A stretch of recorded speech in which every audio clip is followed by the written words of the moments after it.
Sometimes I would get opinions about my food, or I would get like, oh, that's because gross, it's new and they don't know what it is and stuff. And so I asked my mom to stop making me bento and give me Lunchables, and sometimes I would like hide and eat my bento, which is such a shame because she had to hide mom's it. bentos are really good. 皆さんこんにちは、てすです。今日はアメリカと日本人経験について動画を見ます。この人の両親は日本人です。でも小さい頃からアメリカに入国しました。で、アメリカで育っていました。So, she's basically American. だから、この話が面白そうだと思いました。一緒に見ましょう。Hey everyone, how's it going? So May is Asian Pacific American Heritage Month, and I wanted to make a video about my culture and heritage. Is Asian Pacific Heritage Month a thing in Japan too, or is that an American invention? American, I guess. So I was born and raised in America. My parents, who were both Japanese, immigrated to the States in the early 90s to go to grad school here. My parents were the only ones here in the US in our family, and so everybody else, like grandparents, cousins, aunts, uncles, they all lived in Japan. So ever since I was little, we've gone back to Japan at least once a year. They had my brother and I, well, they were still in grad school, and we lived on the East Coast for the first like 10 years of my life. I was born in Massachusetts, my brother was born in New York, and then in childhood I grew up in New York and Connecticut mostly. I did live in Japan for like 2 years between the ages of like 0 and like 2 for a tiny little bit because my parents had a job in Japan, but it was such a long time ago and I was so young that yeah, I don't really count them that much actually. That's fair. But it did make it so that I learned Japanese first before I learned English, which I know is very common within Asian American households and kids, but I learned it because I was literally living in Japan. Yeah, there were some experiences that I look back on that now I realize, like, yeah, it was pretty racist. For instance, I was put into English as a second language classes from like 1st to 3rd grade, even though I was pretty confident in my English skills at the time and I could totally do what the kids were doing. But I got pulled aside for every English class that I had. And this lady who was my teacher, she asked me for my name and I was like, it's Mayuko. But she was like, do you have like an easier name to pronounce? So I gave her my middle name, which is an English name, but I didn't think about it much at the time, but now I'm kind of like, yeah, it's kind of racist, like you can learn my name. Or like there was this other time in 2nd grade where there was this new kid and he was half Asian and half white, and when I walked into school, insist that you have an American name. My friends were like, you don't need an American name. We have found you the perfect husband. And I was like, okay, yeah, let's see this guy. And I saw him and I was like, I'm really sorry if we pronounce your name wrong. Now that I look back on it, I'm like, they paired me up with him because I was the only Asian in the class. But you shouldn't need an American name. I mean, they're kids and like there's no bad intent obviously, and they're just trying to make patterns and like there's nothing bad that came out of it, but it is kind of a thing where it's just like, oh, this is the experience of living as a minority. I feel really bad about this, but my mom used to make me delicious bentos to bring to school, and so many kids would ask so many questions about what the food is.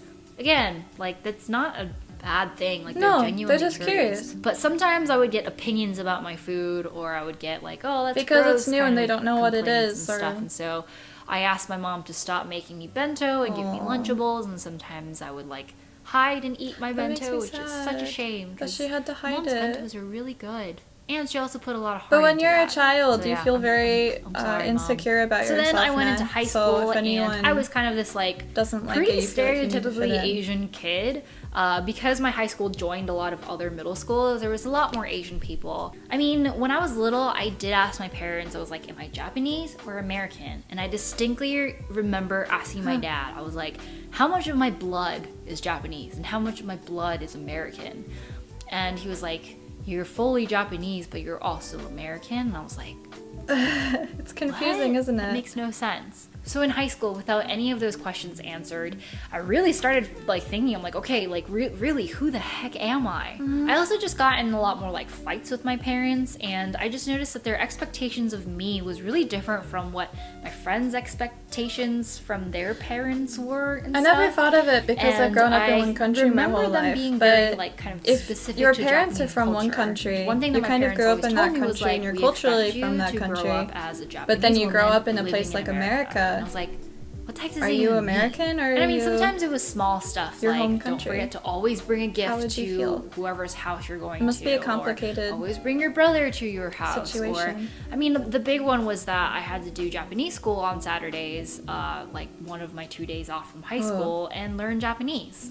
So I think I was just really frustrated by like my parents' expectations, like what I thought my expectations were as an Asian person living in America at that time, but also my school's expectations, my friends' expectations, and I didn't even know what like my own expectations were.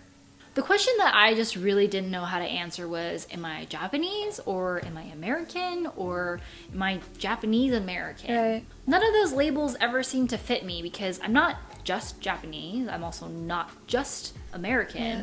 And Japanese American to me seemed like it described a completely different generation of people that I didn't really identify with. Japanese American described to me the descendants of a generation of Japanese people who immigrated to the US in the early 1900s and lived through World War II and the concentration camps and now are living in a very different state of Japanese Americanness. And I didn't identify with that because I still had family living in Japan. I tried to stay as connected as I could to Japan and its culture and what's going on. And luckily at the time too, I was friends with a lot of Asian Americans in my city, and we were definitely a minority, but we like stuck together.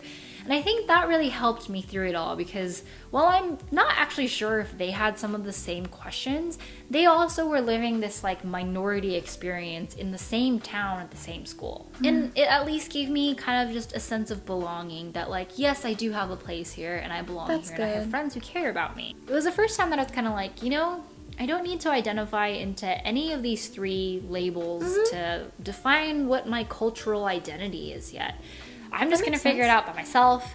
Like my parents obviously have a very different identity from me. My brother was 3 years younger and was kind of working through it on his own, that I knew that I needed to just like make sure that no matter what I do, I felt very true to me and I felt myself the whole time.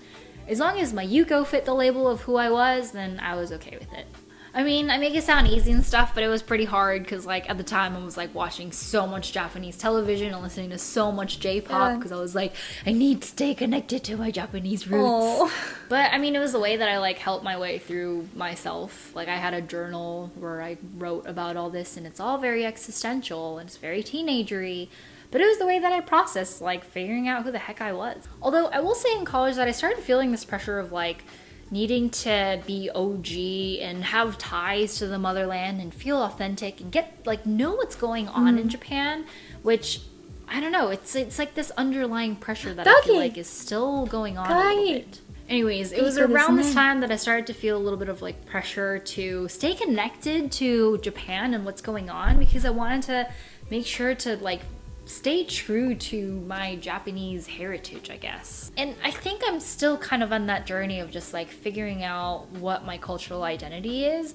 But I think my kind of rule of just like, hey, you just do you and see how different things feel is still my policy. So do I identify as Asian American? Yeah, I would say so.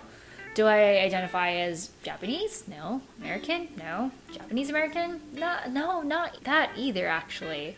I feel like recently I've just started labeling myself as like Japanese and American, just because I feel always between two cultures.